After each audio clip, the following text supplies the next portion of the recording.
जय हिंद दोस्तों, मैं Vikas UGC NET second history paper faculty आप सभी का स्वागत करता हूं फ्लो होम पर। आई होप कि आप सभी अच्छे होंगे और आप सभी की तैयारियां अच्छी चल रही होगी। तो एक बार जुड़ जाइए, उसके बाद हम क्लास को स्टार्ट करेंगे।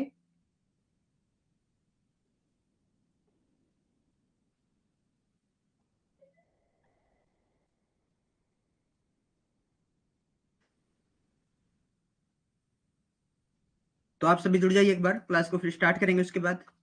और उससे पहले जिस भी बच्चे ने अभी तक हमारे टेलीग्राम ग्रुप को ज्वाइन नहीं किया, इसको ज्वाइन कर लो। व्हाट्सएप ग्रुप को ज्वाइन कर लो, ताकि यूजीसी नेट के रिगार्डिंग अगर कोई अपडेट आती है, कोई न्यू अपडेट आती है, आपको मिलती रहे। हमारे इंस्टाग्राम पेज को फॉलो करना, यहाँ पर हमारी शॉर्ट्स वीडियो डलती है जो आपके लिए point two point knowledge fact रखती है। लवी ठाकुर, जय हिंद भाई।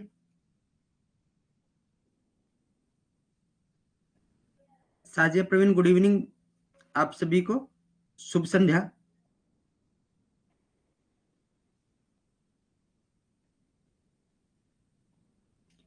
कल हम इतिहास के काल विभाजन पर बात कर चुके हैं। प्राचीन काल, मध्य काल, आधुनिक काल और समकालीन इतिहास के बारे में। कल वाली क्लास की पीडीएफ आपको कंटेंट में मिलेगी। आप कंटेंट में जब जाओगे, देखो, आप जब ऐप ओपन करोगे, ऐप ओपन करते ही एक कंटेंट का ऑप्शन आता है, तो कंटेंट के ऑप्शन के अंदर ही आपको वो पीडीएफ मिलेगी। जून 24 के रिगार्ड, जून 24 हिस्ट्री क्लास के नाम से एक फोल्डर बना हुआ है, जिसमें आपकी पीडीएफ डली हुई है।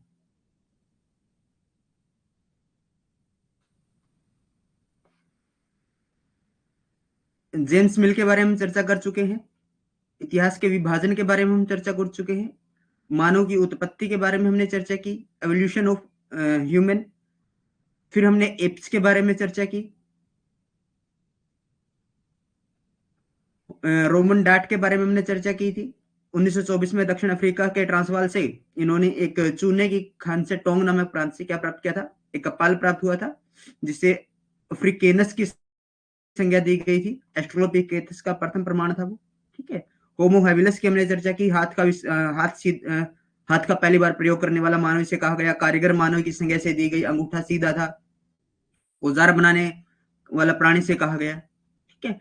और बेंजामिन फ्रैंकलिन ने क्या हमें क्या संज्ञा दी है, सर्वमान्य परिभाषा है जो इंसान की, वो क्या है कि मनुष्य एक औजार बनाने वाला प्राणी है। हिडलबर्ग की हमने चर्चा की थी। जर्मनी के अंदर नरभक्षी मानव था, यूरोप में विकसित हुआ था।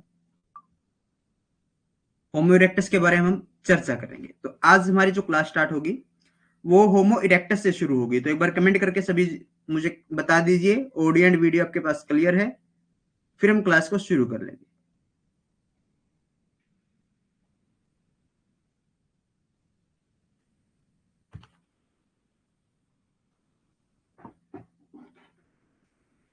क्लियर है? तो ठीक है, शुरू करते हैं। होमो इरेक्टस। होमो इरेक्टस यानी प्रथम द्विपद मानव। अगर हम प्रथम द्विपद मानव की बात करें, तो होमो का अर्थ होता है सीधा खड़े होने वाला। होमो का अर्थ है मानव।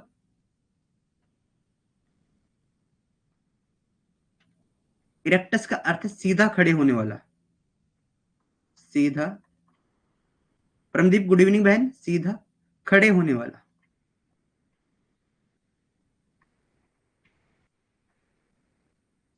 होने वाला यानी दोनों पैरों पर सबसे पहली बार चलना अगर किसी ने सीखा था तो होमो इरेक्टस था। आगे इसके दो भाग में देखने को मिलते हैं। एक तो मिलता है पीकिंग मानव का, और एक मिलता है जावा मानव का।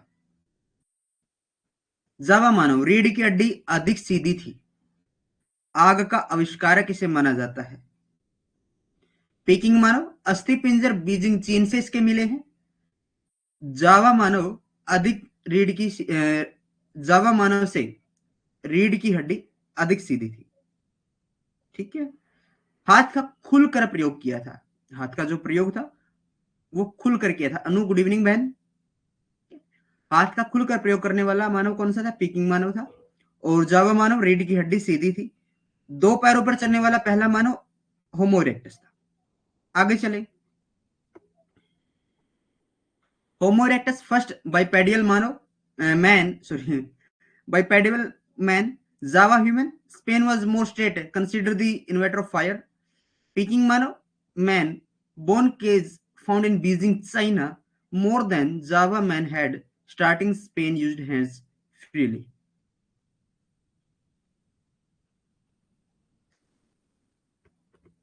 निएंडरथल निएंडरथल निएंडरथल प्रथम सांस्कृतिक मानव वर्ग एवं श्रम का विभाजन करने वाला था। निएंडरथल ये क्या है? एक मानव है, जर्मनी के निएंडर घाटी से प्राप्त हुआ है। ये जर्मनी की एक निएंडर नदी घाटी से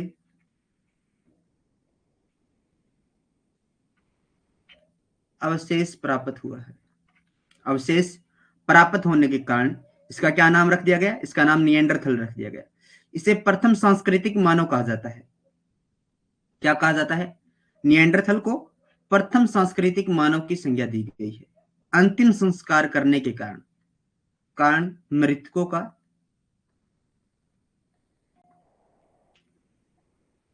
अंतिम संस्कार करने वाला प्रथम मानव।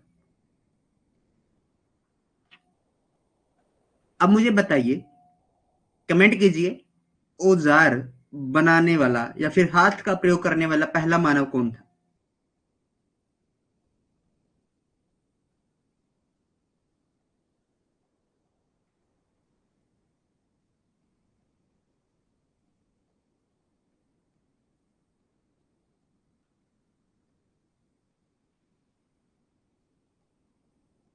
Homo habilis, very good.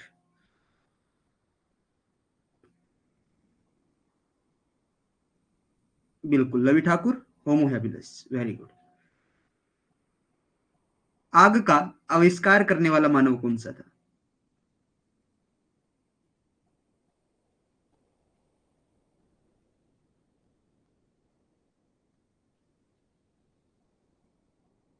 बिल्कुल परमदीप, होमो हैबिलिस था। लेकिन आग का आविष्कारक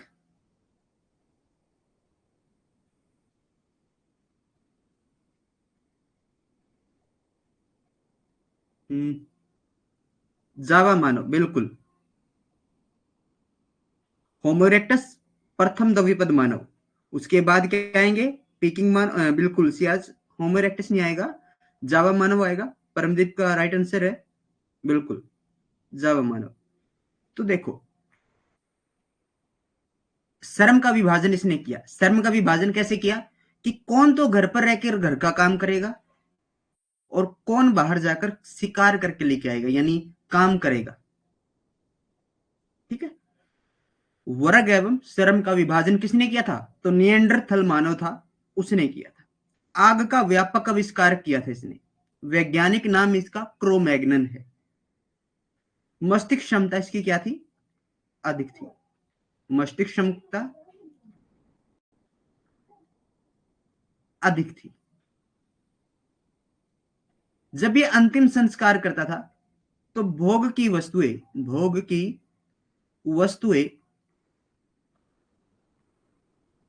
साथ रखता था, साथ दफना देते थे। ठीक है, साथ रखते थे।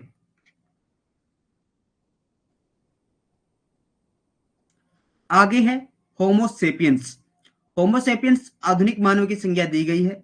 समय की बात करें तो समय इसका उच्च पुरापाषाण काल माना गया है। होमोसेपियंस सेपियंस होमोसेपियंस सेपियंस वर्तमान मानव कहा जाता है। उपनाम क्रोमैग्नन, ट्रांसलेट ग्रीमाल्डी। मानव का निकटतम पूर्वज होमोसेपियंस सेपियंस को माना जाता है। यहां तक की चीजें समझ में आ गई? आगे चलते हैं। Neanderthal were the first cultural humanity to divide class and labor to use fire on a large scale. The scientific name was Cro-Magnon. Homo sapiens, termed as modern man, is considered to be the upper Paleolithic period. Homo sapiens sapiens, current human are called surnames. इसे current human बोला जा सकता है, Homo sapiens sapiens को। और surname की अगर मैं बात करूं तो इसके सरनेम क्या है? Cro Magnon, translate Grimaldi and consider to be the close ancestors of humans. Close ancestor इसको ह्यूमंस का माना जाता है। आगे देखते हैं। अब मानव प्रजाति भारत के संदर्भ में, अब किसकी चर्चा करेंगे? हम विश्व स्तर पर बात कर रहे थे, अब हम बात करेंगे भारत के स्तर पर, कि भारत के स्तर पर जो मानव प्रजातियां वो कैसी थी। भारत में आदिमानव का उद्भव सबसे पहले पंजाब में हुआ। किसके अनुसार? भारत में आदि मानव का सबसे पहले उद्भव सबसे पहले कहां पर हुआ? पंजाब में। लेकिन वर्ककिट क्या कहते हैं? लेकिन वर्ककिट के अनुसार दक्षिण भारत में हुआ है। क्या कहा है? दक्षिण भारत में हुआ है। अक्टूबर 2001 में पी राजेंद्रन नामक व्यक्ति ने, जो कि केरल के विश्वविद्यालय से थे, तमिलनाडु के विल्लापुरम से, विल्लापुरम, ये विल्लापुरम ओंदे ओंदे से पाषाण कालीन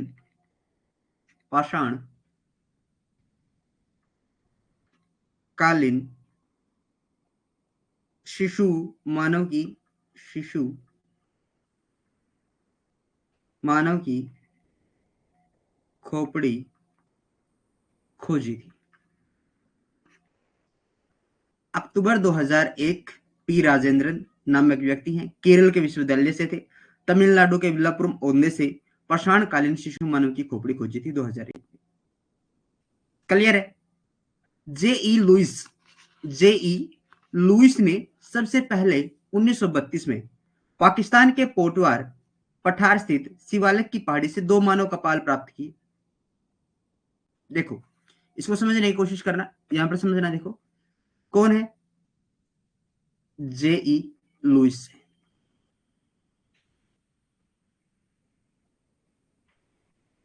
जेई लुइस है। 1932 में क्या किया? पाकिस्तान के पोतवार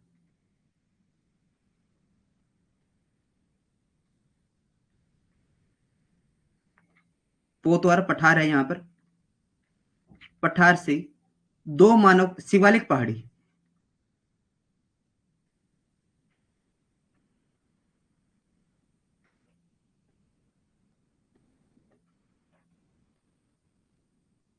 दो मानव कपाल, क्या? 2 दो मानव कपाल, मानव कपाल खोजे। मानव कपाल जो खोजे, इनका नामकरण क्या किया? इनका नाम रख दिया, एक का नाम रामापिथेकस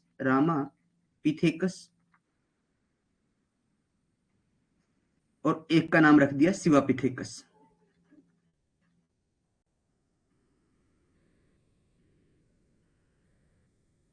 यहां तक चीजें समझ में आ गई। लेकिन बाद में इन्हें यहां से प्राप्त हुआ, ब्रह्मपिथेकस की प्राप्ति हुई, यानी एक कपाल और प्राप्त हुआ और उस कपाल का नाम रखा ब्रह्मपिथेकस।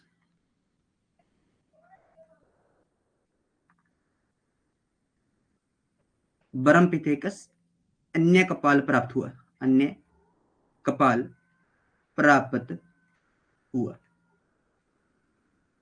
ये चीजें प्राप्त हुई। इन तीनों का ही नाम इसने संयुक्त नाम क्या दिया? शिवालिक, शिवालिक देवनर, देवनर।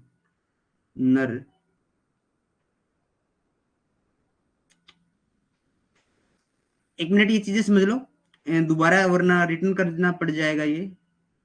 देखो, जे लुइस है 1932 में पाकिस्तान पोतवार पठार से शिवालिक पहाड़ी से क्या प्राप्त हुए? 2 मानव कपाल प्राप्त हुए, रामापिथेकस और शिवापिथेकस। लेकिन बाद में एक अन्य कपाल प्राप्त हुआ, जिसे क्या नाम दे दिया गया? ब्रह्मपिथेकस नाम दे दिया गया। लेकिन जब तीनों ही प्राप्त हो गए तो तीनों का संयुक्त नाम क्या दिया गया? क्या नाम दिया? शिवालिक देव नरवानर के नाम की संज्ञा दी गई। यहां तक क्लियर? किसी को कोई डाउट? शिवालिक देव नर मानव की संज्ञा इन्हें दी गई।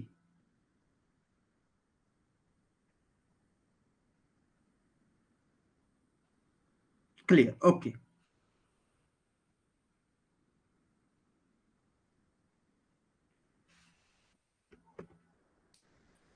1982 में अरुण सोलंकिया ने नर्मदा घाटी स्थित अदनोरा से एक कपाल प्राप्त किया, जिसे आद होमोसेपियंस की संज्ञा दी गई।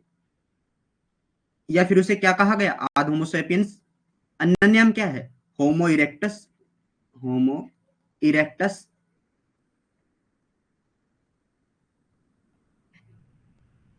नरम देनस, नरम देनिसिस, नरम देनिसिस की संज्ञा से दी गई थी। आगे चलते हैं। Human reaction context of India, human race in context of India. The origin of primitive man in India was first in Punjab. According to Workit, it was in the south. देखो, the origin of primate कब है, primates man का India में, पंजाब में है, लेकिन वर्किट के according to वर्किट क्या कहते हैं कि वो साउथ में हुआ है। In October 2001, a person named P. Rajendran from the University of Kerala at Villapuram in Tamil Nadu, he found a child skeleton in Villapuram. ठीक है। J.E. Lewis was the first of to receive two human skeleton Ramapithecus Sivapithecus in 1932 from Simalik Hill located in Potwar Plateau of Pakistan. But when they received Brahmapithecus, all three of them together were given the noun of the Sivalik god male monkey. Shivalik के नर मानव देव की उनको संज्ञा दी गई थी। In 1982, Arun Solankiya obtained a skull from अदनोरा घाटी से, Narmada valley से प्राप्त किया, which was attributed to early homo sapiens, जिसे जो आद मानव की, आद होमो सैपियंस की संज्ञा दी गई थी। आगे चलते हैं। आगे आ जाता है विकासवाद। विकासवाद मैं पहले भी आपसे चर्चा कर चुका हूं। चार्ल्स डार्विन विकासवाद का जनक माना जाता है। मनुष्य की दैवीय उत्पत्ति के सिद्धांत का खंडन किया था। खंडन, इनकी 3 किताबें आई थी भाई, इनकी 3 किताबें हैं, तीनों किताबों के आधार पर इन्होंने खंडन किया था। पहली किताब थी the voice of Beagle, the voice of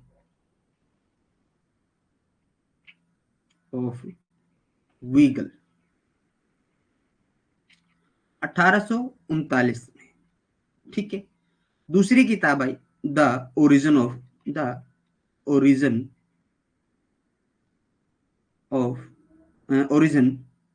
of species, by means natural,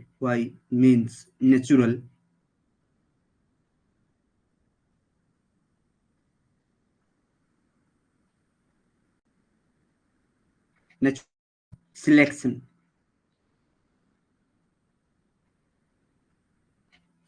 ये आई थी 1859 में, 1859 में। तीसरी किताब थी the descent of man, the descent of man, 1870, 1870 में। इन तीनों किताबों के आधार पर, उपरोक्त तीनों इसकी प्रमुख रचनाएं हैं, जिनके आधार पर चार्ल्स डार्विन ने क्या किया था, दैवीय सिद्धांत का खंडन किया था। माना कि यह माना कि मनुष्य का कर्मिक विकास हुआ है, इसमें मनुष्य का लंबा मानव वंश वृक्ष हमें देखने को मिलता है। हमने देखा ना, जैसे प्राइमेट्स को हमने देखा, उसके बाद स्तनपायी जीव प्राइमेट्स को हमने देखा, फिर एप्स, फिर लंगूर, ओरंगटन, छछूंदर, उनको देखा, फिर एप्स के अंदर भी हमने महाकपिवर को देखा, फिर महाकपिवर के बाद हमने एस्ट्रोलोपिथेकस को देखा, और फिर रामापिथेकस को देखा। एस्ट्रोलोपिथेकस के बाद हमने फिर होमो इरेक्टस को देखा, होमो हैबिलस को देखा। होमो हैबिलस के बाद हमने, जैसे होमो हैबिलस के साथ हमने हिडलबर्ग मानव को देखा, फिर होमो इरेक्टस को हमने देखा। होमो इरेक्टस के बाद हमने किसको देखा, जावा मानव और पीकिंग मानव को देखा। फिर उसके बाद हमने निएंडरथल मानव को देखा। बहुत सारी चीजें हमने देखी, उन सभी चीजों को हमने पढ़ा। तो इसी प्रकार हमें क्या प्राप्त हुआ, एक लंबा वंश वृक्ष प्राप्त हुआ, फैमिली ट्री जिसको आप बोलते हो, है ना। आपने कभी जो स्कूल वर्क मिलते थे छुट्टियों के, उनके अंदर फैमिली वर्क किया होगा, कहा होगा कि फैमिली ट्री बना के लेके आना है होमवर्क के अंदर। तो वही चीजें है कि हमारे पिता, फिर उसके जैसे पहले हमारे दादाजी, फिर उसके पिता बेटे, फिर उसके बेटे, ऐसे बनकर एक ट्री बनता है ना। आप रीजनिंग के अंदर भी करते हो, ब्लड रिलेशन में वही चीजें हमने देखी है। तो इन सभी में हमने क्या देखा है, इन सभी में हमें देखना को मिला है कि इसमें जीव वैज्ञानिकों का, जीव वैज्ञानिक, भौगोलिक वैज्ञानिक, पुरातत्वविदों द्वारा मिलकर काम किया गया है। ठीक है, तो अब देखो, मानव जीव विज्ञान का वर्गीकरण। वर्ग अगर हम हमसे पूछे कि हम किस वर्ग में है, तो मेमलियो वर्ग में है। गण अगर आपसे पूछे तो हम प्राइमेट्स गण के हैं। वंश अगर आपसे कोई पूछे कि आप किस वंश के हैं, तो होमोनाइड वंश के हैं। श्रेणी अगर हमसे कोई पूछे तो होमो श्रेणी के हैं। प्रजाति अगर आपसे कोई पूछे तो सेपियंस, सेपियंस क्या है, प्रजाति है। ठीक है, आगे चलें, कमेंट कीजिए यहां तक क्लियर।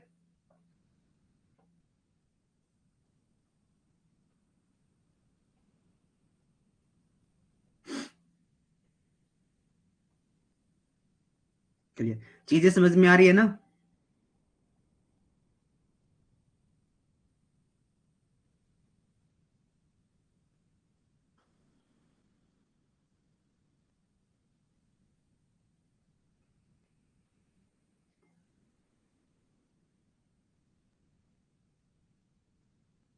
चलो आगे देखते हैं। Evolutionism, Charles Darwin is considered to be the father of evolution, यानी विकासवाद का जन्म। Charles Darwin denied the theory of divine origin of man. He believed that there has been a gradual development of man. In the in this, a long human family tree of man is found, in which biology, ecographical, scientific archaeology work together. His three books are known as The Descent of Man, The Voice of Weigel, The Origin of Species and Means Natural Selection। ठीक है, इनकी ये तीन किताबें हैं जिसके आधार पर हमें पता चलता है कि इन्होंने जो देवीय सिद्धांत है उसका खंडन किया है। इतिहास के अंतर्गत मनुष्य की परिभाषा, अगर इतिहास के अंदर हम मनुष्य की परिभाषा को देखें, मानव के औजार बनाने वाला प्राणी है। यह परिभाषा सर्वमान्य है, यह बेंजामिन फ्रैंकलिन के द्वारा दी गई थी। मानव के उद्भव एवं विकास संबंधी सिद्धांत। पहला है एकात्मक सिद्धांत। एकात्मक उद्गम सिद्धांत एवं मानव का उद्भव मूल रूप से ये क्या कहता है, एकात्मक जो सिद्धांत है ये कहता है कि मानव का जो विकास है, मानव का जो विकास है वो मूल रूप से एक स्थान पर हुआ, एक स्थान पर हुआ। कहां पर, स्थान कौन सा है, अफ्रीका, अफ्रीका में हुआ। और बाद में किससे हुआ, होमो इरेक्टस से हुआ, होमो इरेक्टस से हुआ। बाद में विभिन्न भागों में फैल गए, विभिन्न भागों में फैल गए।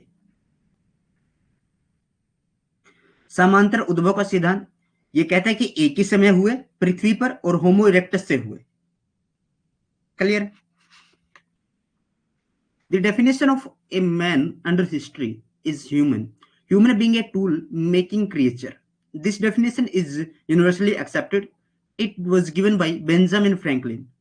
Theory of human origin and development, single origin theory, human organized to original from Homo erectus in Africa or later went to other parts by migrant through different routes. The theory of parallel, कि हम समांतर यानी एक ही समय में एक ही स्थान, अलग अलग स्थान पर हम पैदा हुए, originated with the Homo erectus on earth at the same time।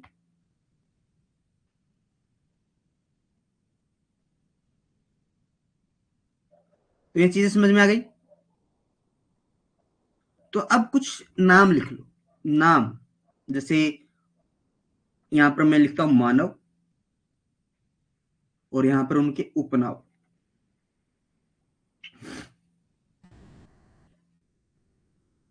जितने भी पुराने स्टूडेंट्स हैं वो बताते चलेंगे। एस्ट्रोलोपिथेकस।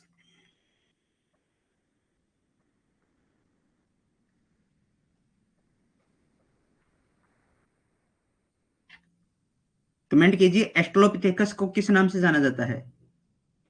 मैंने आपको पहले भी बताया है और आपने रिवीजन भी शायद की होगी, और रिवीजन साथ में रखना, ठीक है। फिर आ जाता है होमो इरेक्टस।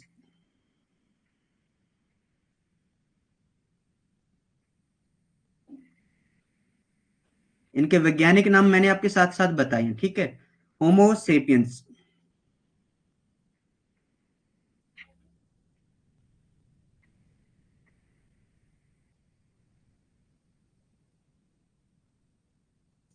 फिर आ जाता है होमो सेपियंस सेपियंस। होमो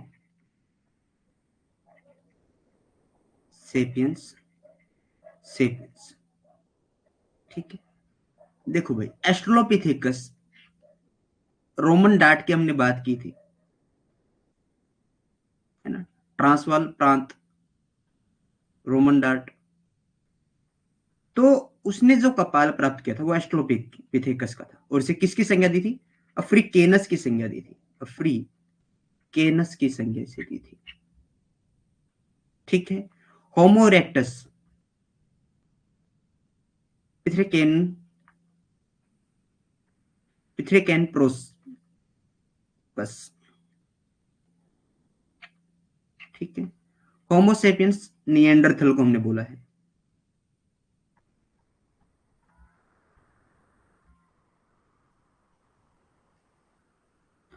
होमोसेपियंस सेपियंस, इसको हमने क्रोमैग्नन,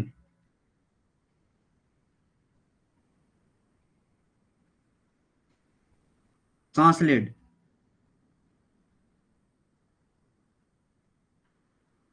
ग्रीमाल्डी, ग्रीमाल्डी। मोटे तौर पर बिल्कुल, रोमन डार्ट 1924, गुड प्रदीप। मोटे तौर पर हम आदमी को यानी मानव विकास के कितने भागों में बांटते हैं? चार भागों में बांटते हैं। 4 एवोल्यूशंस में हम बांटते हैं। अब मुझे कमेंट करके बताइए, जो मानव की उत्पत्ति है उसमें आपको कोई डाउट हो, कुछ भी अगर आपको पूछना है तो आप पूछ सकते हैं। उसके बाद हम पाषाण उपकरण की तरफ चलेंगे। अब मानव खड़ा हो चुका है, अब मानव क्या बनाएगा? अब मानव औजार बनाएगा। अब वो औजार क्या होंगे, हम उन औजारों की चर्चा करेंगे। औजारों की संस्कृति क्या थी, टेक्निक क्या थी, उन चीजों को हम जानेंगे। उसके बाद औजार बन जाएंगे, फिर हम पाषाण काल में चले जाएंगे। पाषाण काल से हम शुरू हो जाएंगे हमारे, फिर पाषाण काल को भी हमने कितने भागों में बांटा उनकी चर्चा करेंगे। पाषाण काल को हमने फिर बांटा उनमें भाग्स में, उनकी हम चर्चा करेंगे। और उसके बाद हमारी इंडस वैली सिविलाइजेशन, वैदिक पीरियड, इस हिसाब से हमारा कर्मिक सिलेबस चलता रहेगा। और जैसे भी आपका न्यू सिलेबस आएगा उसको भी इसमें ऐड कर दिया जाएगा, ठीक है। कम नहीं होगा, इसमें ऐड ही होगा। मेरा जब तक अनुमान है, जहां तक कि मॉडर्न सॉरी जो वर्ल्ड हिस्ट्री हमारा पार्ट नहीं है, वर्ल्ड हिस्ट्री इसके अंदर जोड़ा जाएगा, जहां तक मेरी उम्मीद है।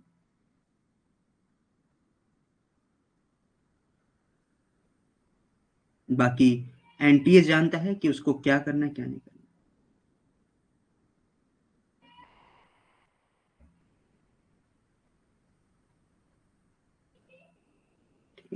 यूजीसी जो भी, हाँ सॉरी एनटीए बोल दिया मैंने, वो यूजीसी, यूजीसी यूजीसी जो भी है वो इसमें डाल देगा कि सिलेबस आपका क्या रहेगा।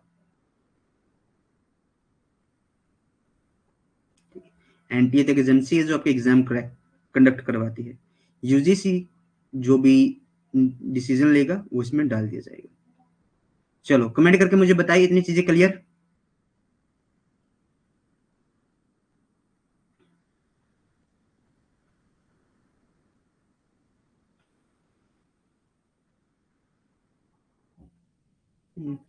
लवी ठाकुर, उम्मीद है कि आ जाए, और आने भी चाहिए, ठीक है। क्योंकि जो ये मेरिट हाई जाने का कारण है, ये नेगेटिव मार्किंग का ना होना ही है।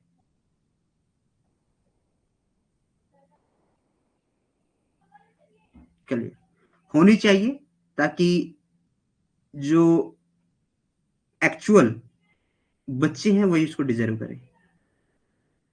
वहां पर नेगेटिव मार्किंग जहां पर नहीं होती वहां पर लक फैक्टर काम करता है, आपकी मेहनत नहीं। मेहनत वहां पर कम हो जाती है और लक फैक्टर ज्यादा हो जाता है वहां पर। ठीक है, होनी चाहिए नेगेटिव मार्किंग, इतना हाई लेवल का ये एग्जाम रहता है, टफेस्ट एग्जामों में से एक है एंड नेट का एग्जाम। चलो, अब हम शुरू करते हैं अपनी नेक्स्ट क्लास। जो हमारा नेक्स्ट टॉपिक है, पाषाण उपकरण।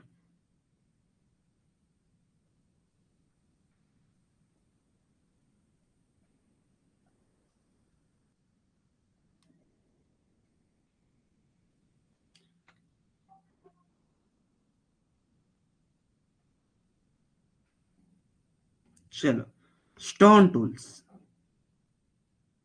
पाषाण उपकरण। शुरुआत करते हैं ओल्डो वन से। ओल्डो वन औजार और संस्कृति दोनों है। तंजानिया में ओल्डोवई गर्ज से 1930 में लुई लेके के द्वारा खोजा गया था। यहाँ पर औजार जो थे वो बेडोल थे, बद्दे थे, क्वार्टजाइट पत्थर का प्रयोग किया गया था। ओल्डोवन, ओल्डोवन कल्चर एंड टूल्स बोथ है। ठीक है, द टूल्स बेडोल डिस्कवर्ड, टूल किसने डिस्कवर किए थे? 1930 लुई लेके के द्वारा, लुई लेके। अब देखो, आपके लिए स्कूल जाने के लिए वैन लेकर आए कौन? लुई लेके। ठीक है, ओल्डोवान लेकर आए क्या? लुई लेके। वान जो वैन थी वो लुई लेकर लेकर आए थे। ठीक है, संस्कृति औजार इसको दोनों बोला जा सकता है। मोड फर्स्ट इसको बोला जाता है, मोड, मोड फर्स्ट इसको बोला जाता है, मोड फर्स्ट भी से कहा जाता है। यहां पर जो मानव था, मानव होमो हैबिलस था। होमो, होमो हैबिलस यहां पर मानव था। होमो हैबिलस,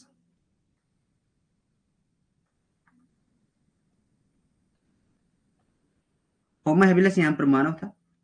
26 लाख बीसी से लेकर 17 लाख बीसी तक की समय था। ठीक है, तंजानिया के ओल्डोवई गर्द से इसकी खोज हुई थी। तंजानिया,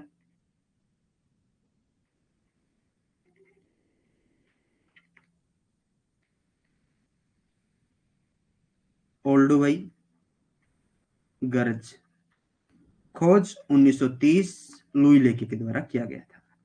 औजार यहां पर बेडोल और भद्दे। मनुष्य के द्वारा सबसे पहले प्रयोग किया गया पत्थर कौन सा था? क्वार्टजाइट पत्थर था। कौन सा पत्थर था? क्वार्टजाइट पत्थर का प्रयोग किया गया था औजार बनाने के लिए। अभी एक पत्थर है जो बड़ा ही फेमस हुआ है, जैसे स्टील के जो हमारे जो स्टील के जो ब्लेड्स आते हैं, जो हमारे ऑपरेशन थिएटर के अंदर जो टूल्स होते हैं, तो उनमें स्टील्स का यूज किया जाता है, बेहतरीन स्टील के ब्लेड होते हैं। ठीक है, तो उससे भी तेज धारदार एक पत्थर अभी जैसे रिसेंटली सामने आया, ऑब्सीडियन। ऑब्सीडियन के जैसे अब टूल्स बनने स्टार्ट हो चुके हैं, नाइफ कटर्स ऑब्सीडियंस के बनाने स्टार्ट हो चुके हैं। ऑब्सीडियन क्या होता है? जो लावा होता है, लावा पिघलने से उसका निर्माण होता है। लावा पिघल कर जब ठोस हो जाता है, पत्थरों में कन्वर्ट हो जाता है, तब उससे उसका निर्माण होता है ऑब्सीडियन का।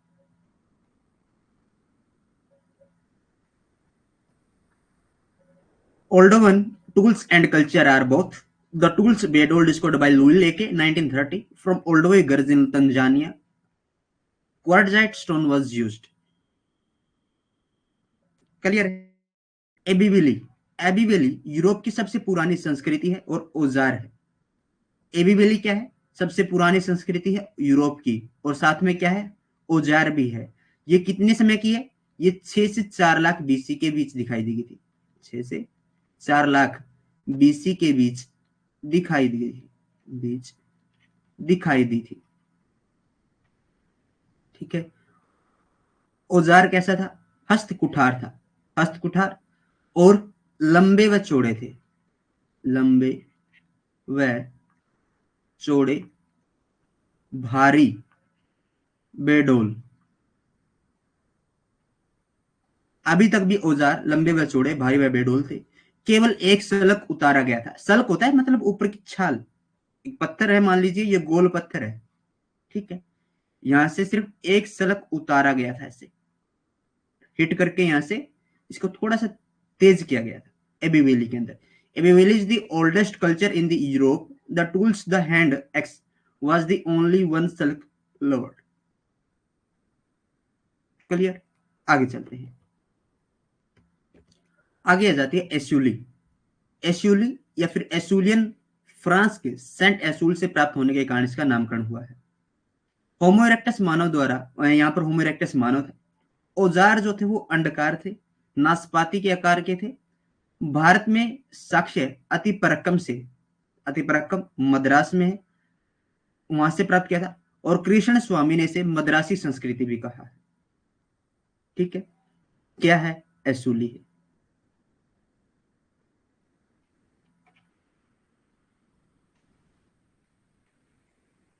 मोड सेकंड भी आप इसको बोल सकते हो। ठीक है, फ्रांस के सेंट, कहां से? फ्रांस के सेंट एस्यूल से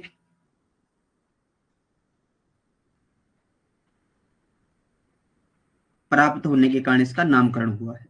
होमो इरेक्टस यहां पर पाया गया है। होमो इरेक्टस यहां पर पाया गया है। प्रथम द्विपद मानव है। ठीक है, औजार कैसे थे? औजार यहां पर अंडकार थे, नाशपाती के आकार के थे। हस्त कुठार यहां से जो प्राप्त हुआ है, हस्त कुठार जो इस समय का प्राप्त हुआ है वो छोटा और सुडोल है। ठीक है, निम्न पूर्व पाषाण काल की, निम्न पूर्व पाषाण काल 1 लाख बीसी तक का समय यहां पर देखा जाता है।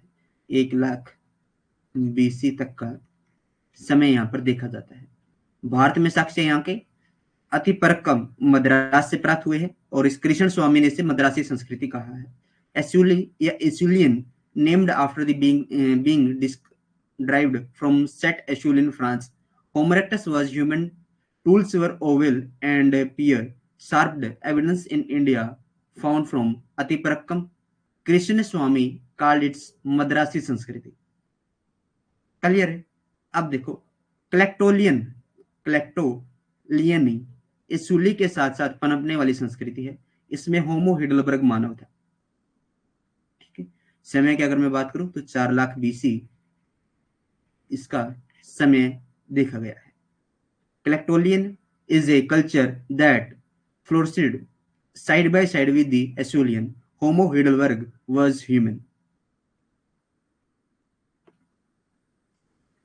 लेवा लेवा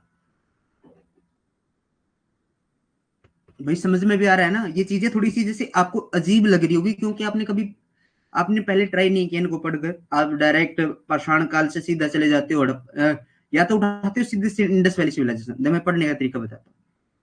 हमारा बिना गाइडेंस के पढ़ने का तरीका क्या है, क्योंकि हमें पाषाण काल समझ में नहीं आता। बुक्स के थ्रू तो आप समझ ही नहीं पाओगे, बुक्स में चल क्या रहा है, आप तो कंफ्यूज ही रहोगे।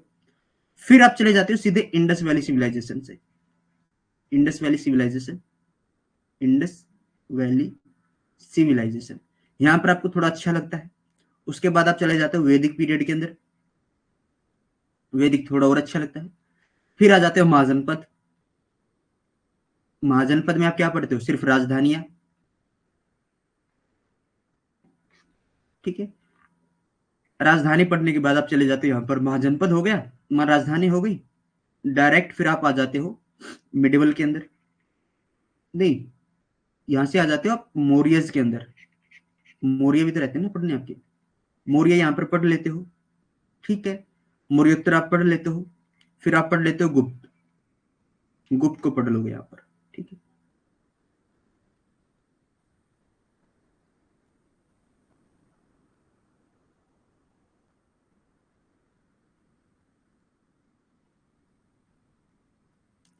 बिल्कुल ये है। ये बहुत सारी किताबों के अंदर है भाई। हर किताब जो भी पब्लिशर होता है, जो भी लेखक होता है, वो अपनी किताब में हर चीजें लिखना चाहता है।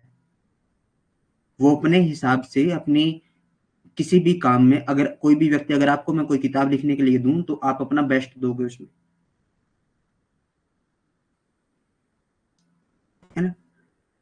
तो यहाँ पर आ जाते हो गुप्त, गुप्त के बाद आ जाते हो गुप्तोत्तर, फिर हर्षवर्धन, हर्षवर्धन के बाद सीधा मिडेवल, मिडेवल के अंदर चले गए आप, आक्रमण पढ़ लेते हो, मोहम्मद गजनवी और गोरी के आक्रमण पढ़ लिए।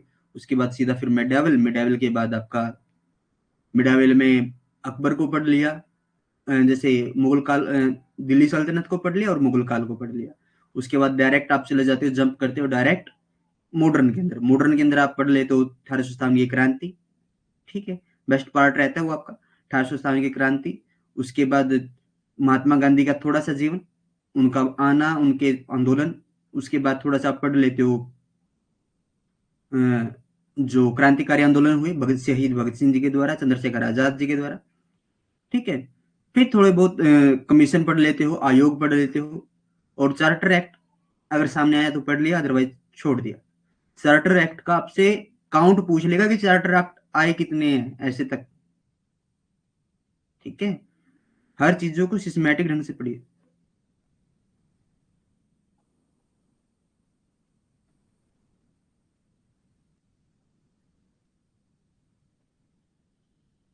जी बिल्कुल, जैसा मुझे सही लगता है, जहां तक मेरा अनुमानित रहता है, मैं हर चीजें करवाता हूँ, और कुछ भी चीजें मुझे छोड़ना पसंद नहीं है, ठीक है। बहुत सारे जितने भी आपने व्यक्ति देखे होंगे आपके जीवन में, आप मास्टर्स कर चुके हो, आपने बहुत सारी कोचिंग्स ली होगी, स्टेट गवर्नमेंट और सेंट्रल गवर्नमेंट के जो भी एग्जाम होते हैं, उसमें होता क्या है, 4 लाइनें लिखवाते हैं, 6 लाइनें याद करके लेके आते हैं, ताकि 4 आपको बता दे, अगर आप कभी पूछे तो 2 आपको एक्स्ट्रा बता दी, ताकि ये हवा बना रहे कि सामने वाला बड़ा इंटेलिजेंट है। लेकिन मुझे जितनी आती हैं, जहां तक मैंने आज तक सीखा है, जितने मेरे नोट्स हैं, जितना मुझे आता है मैं कंप्लीट करवाता हूँ। आपसे पहले यहाँ पर परमदीप है, अन्नू है, आप उनसे पूछ सकते हैं कि उनका कोई भी टॉपिक छूटा हो, या फिर कोई भी चीजें जो आज तक वो पढ़ रहे हैं उनको यहाँ पर अलग मिली हो, ठीक है। एक बार नोट्स बनाओ, बेहतरीन बनाओ, बार बार उसके अंदर करेक्शन करना कोई समझदारी वाली बात नहीं है। एक बार करो काम को, बेहतरीन तरीके से करो, ठीक है। तो मेरी कोशिश यही रहती है कि एक बार काम करना है, लेकिन बेहतरीन तरीके से करना है। लिखना है, एक बार लिखना है, उसके बाद लिखने की जरूरत ना पड़े बस, भले ही किसी एग्जाम में बैठे हो। चलो आगे आ जाता है लेवा लेवा। लेवा लेवा क्या है? लेवा लेवा एक औजार बनाने की तकनीक है। ये फिलेंट औजार, यहाँ पर जो पत्थर था वो फिलेंट यूज किया गया था, यहाँ सलक उतारने की विधि थी। लेवा लेवा क्या, अगर आपसे पूछे लेवा लेवा क्या है, लेवा लेवा सलक उतारने की विधि है, सलक उतारने की विधि है, या फिर औजार बनाने की विधि है, ठीक है। साक्ष्य की अगर मैं बात करूं तो इसके साक्ष्य हमें पाकिस्तान के सोहन नदी घाटी से प्राप्त हुए, अति परक्कम से प्राप्त हुए, नेवसा से प्राप्त हुए हैं, ठीक है। नेवसा आपका महाराष्ट्र में पड़ता है, और निम्न पुरापाषाण काल के ये स्थल हमें देखने को मिलते हैं। लेवा लेवा was a fleet tool. It was a method of selecting. Evidence have been found from Pakistan, Sohan River Valley, Atiparakam, Nevsa. The flowing are completely Paleolithic. Micoquian France के ला माइको नामक स्थान से साक्ष्य प्राप्त होने के कारण इसका नाम रख दिया गया माइक्रोक्यून। खोज की अगर मैं बात करूं तो ओटो हेसर हाउस ने इसकी खोज की थी। समय था 13 लाख बीसी से लेकर 60,000 बीसी, पहले का यहाँ पर समय हमें देखने को नजर आता है। Evidence has been received from this site called La Micoque in Macron France. The discovered Otto Hauser time 13 million BC to 6,000 year ago. Mousterian संस्कृति सबसे इंपॉर्टेंट रहेगी भाई, पूछी गई है। मोस्तारी मध्य पुरापाषाण काल का औजार था, 60,000 बीसी से लेकर 40,000 बीसी का यह समय था। Mostari wine, Mostari Madhya was a tool of Paleolithic period 6,000 BC from 40,000 BC belonged to, ठीक है। सीजे थॉमसन डेनमार्क के हैं, 1863 में इतिहास का त्रिविभाजन इन्होंने किया था, ठीक है। क्या किया था? इतिहास का इन्होंने त्रिविभाजन किया था, पाषाण युग, कांस्य युग और लोह युग। इन्होंने पाषाण काल, पाषाण युग, कांस्य युग और लोह युग, 3 भागों में इन्होंने इतिहास का विभाजन दिया था। ठीक है, आगे चलते हैं। जॉन लुबाक ने 1865 में निम्न पुरापाषाण, मध्य पुरापाषाण और उच्च पुरापाषाण में विभाजन किया था। जॉन लुबाक समय 1865, क्या है 1865। इन्होंने सबसे पहले नवपाषाण शब्द का प्रयोग किया। सर्वप्रथम नवपाषाण शब्द का प्रयोग किया था। इनकी किताब है, इनकी पुस्तक है, बुक, कौन सी बुक है? Pre historic India, pre historic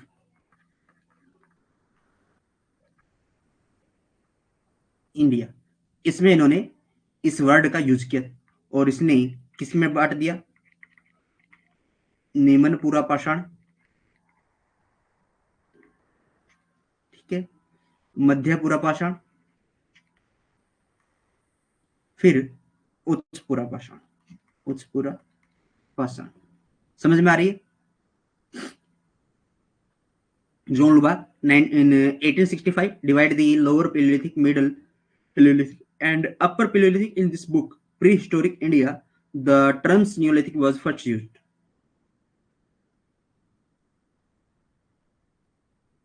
ठीक है, अभी हम किसमें एंट्री करने जा रहे हैं?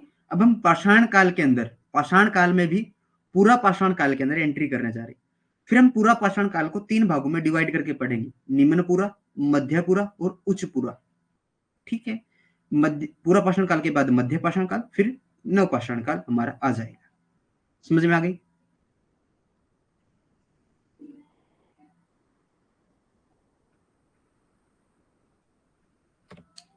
कॉमसन ब्रैडवुड, त्रिवर्गीय विभाजन किया था इन्होंने। त्रिवर्गीय विभाजन की अगर मैं बात करूं तो इन्होंने पूरा पाषाण काल, पूरा पाषाण, मध्य और नव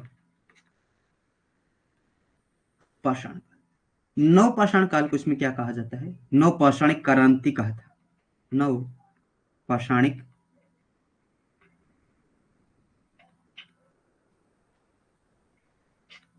क्रांति की इन्होंने, ठीक है, क्रांति कहा था।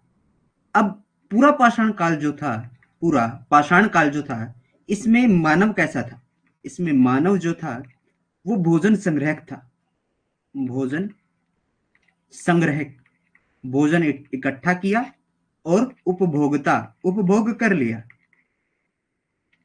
उपभोक्ता, ठीक है, उपभोग करता यहां पर था। मध्य पाषाण काल के अंदर भी क्या था? भोजन संग्रहक था, ठीक है, और उपभोक्ता था। लेकिन नव पाषाण काल में थोड़ा सा चेंज आएगा भाई। नव पाषाण काल में चेंज क्या आएगा? इसमें क्या हो जाएगी? कृषि शुरुआत हो जाएगी। किसकी शुरुआत हो जाएगी? कृषि की। तो कृषि की शुरुआत होगी। अगर एग्रीकल्चर शुरू होगा, एग्रीकल्चर स्टार्ट होगा, तो भोजन का क्या होगा? उत्पादन होगा। ठीक, भोजन उत्पादन करेगा, उत्पादन, भोजन का उत्पादन करता था, ठीक है, और उपभोग करता था। क्लियर है? कॉमसन ब्रैडवुड, 3 classes divided in 1961, Paleolithic, Mesolithic, Neolithic. The Neolithic age is also called the Neolithic Revolution. यहां तक समझ में आया? आगे चलते हैं।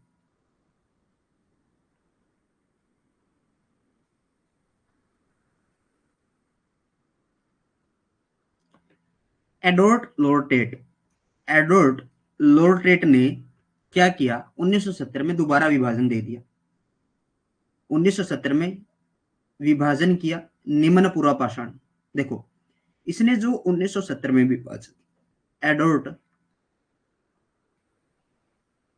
लार्टेट 1970 विभाजन दिया पूरा पाषाण काल का, पूरा पाषाण काल का। इसने पूरा पाषाण काल को कितने भागों में बांट दिया? 3 भागों में बांट दिया। निम्न पूरा पाषाण काल,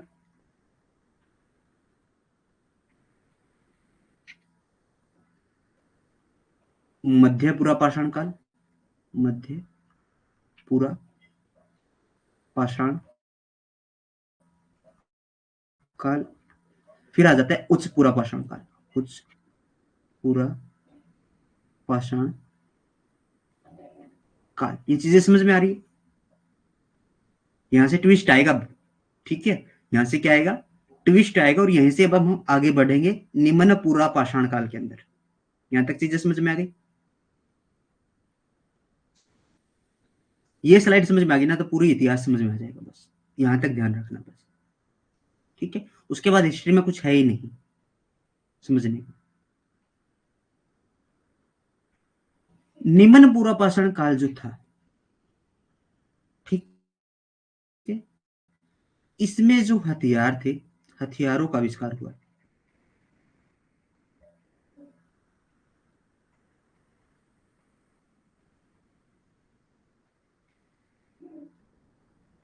आविष्कार हुआ। यहां पर जो प्रजाति रहती थी, निग्रो प्रजाति थी,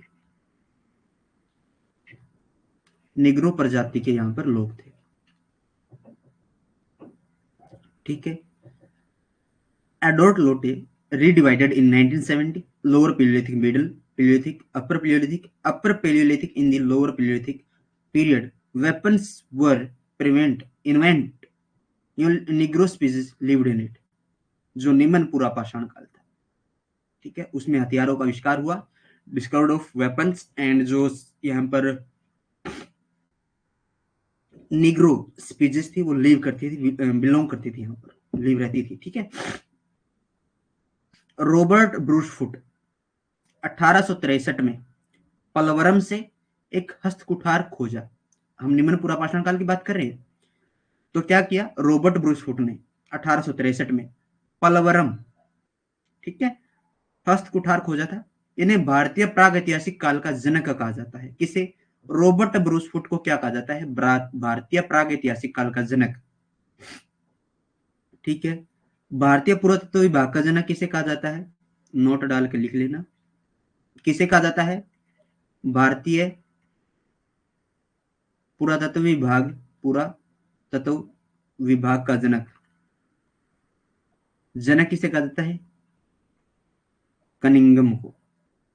और वहां पर जो महानिदेशक कौन बने थे इसके?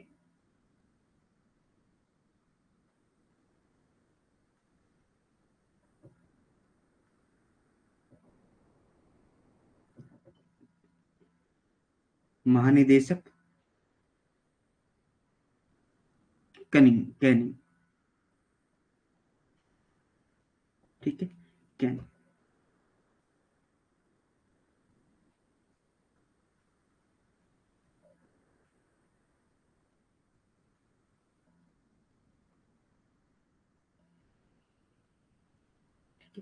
महानिदेशक किसने बना था? लॉर्ड कैनिंग ने।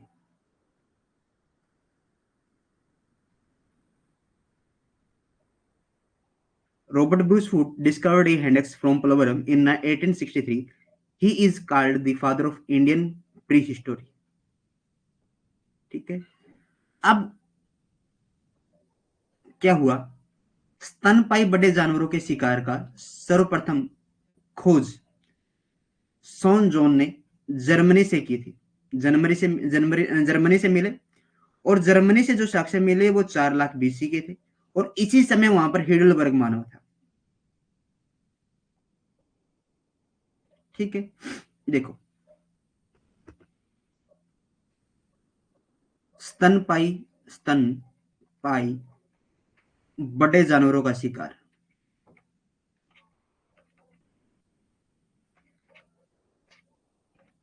खोज किसने की? साक्ष्य किसने ढूंढे? साक्ष्य मिले सर जॉनसन को, सर सॉन जॉन को, जॉन को। कहां से मिले? जर्मनी से। जर्मनी में कौन है? हिडलबर्ग। और हिडलबर्ग में कौन है? हिडलबर्ग मानव नर पक्षियों। तो वहां पर 4 लाख बीसी के, 4 लाख बीसी के समय कौन था वहां पर? हिडलबर्ग मानव था।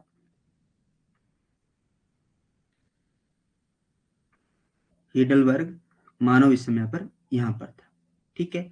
Mammals were the first of to hunt large animals. The John was found in Germany. It was found in 4 lakh BC, was at the same time that Heidelberg was human. नरभक्षी मानव, बिल्कुल Heidelberg, good. मानव अस्तित्व के प्राचीनतम साक्ष्य बोरी महाराष्ट्र से मिले हैं। यहाँ निम्न पूरा पाषाण काल का है। इनका समय 14 लाख BC है। ठीक है।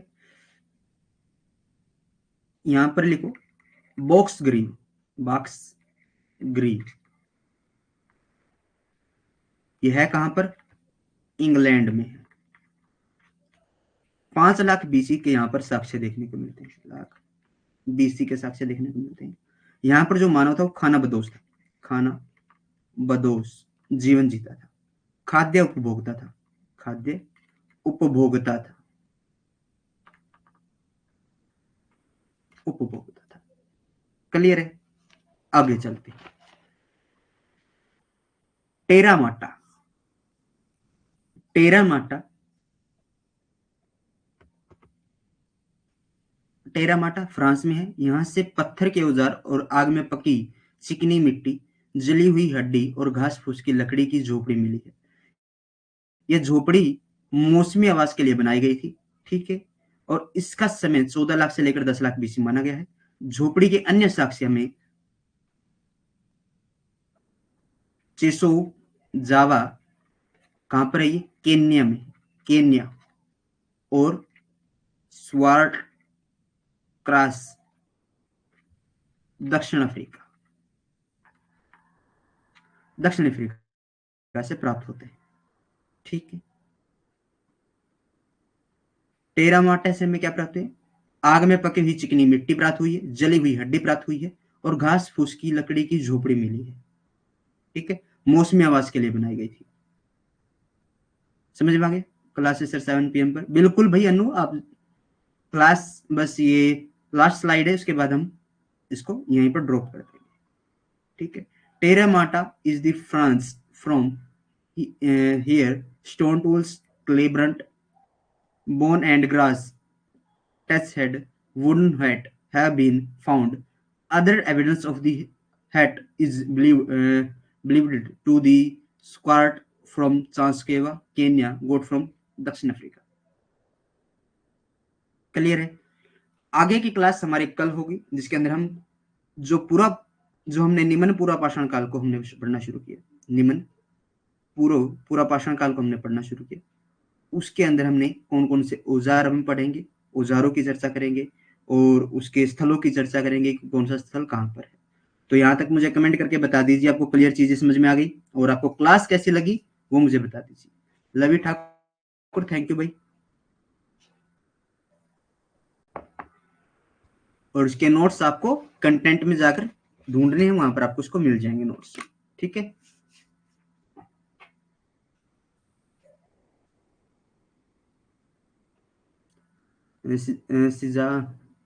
साजिया परवीन, थैंक यू बहन। सर बहुत बहुत अच्छी क्लास है। आगे जो क्लासेस आएगी वो बड़ी बेहतरीन क्लासेस आएंगी। कल थोड़ा सा नेटवर्क इश्यू की वजह से, तकनीकी कमी की वजह से क्लास स्टार्ट नहीं हो पाई थी। ठीक है। थैंक यू अनु बहन, अच्छे से समझ में आया। अच्छे से तो आप समझ रहे हो, इसलिए आपको समझ में आ रहा है।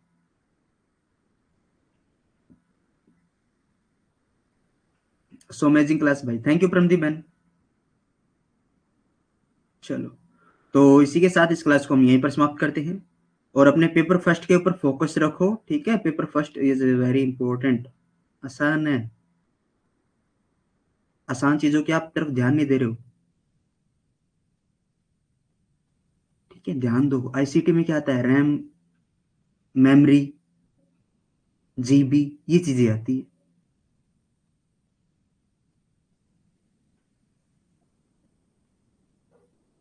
एसएस नहीं लिया जाता। अनु, समझ में नहीं आया, एसएस क्या नहीं लिया जाता?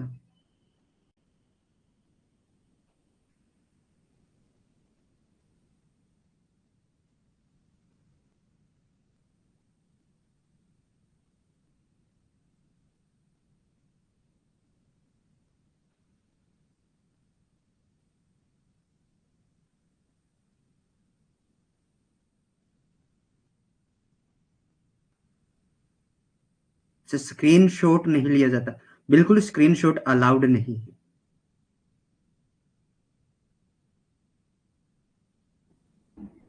ऐप की कुछ प्राइवेसी है, उसको मद्देनजर देखते हुए स्क्रीनशॉट अलाउड नहीं होता।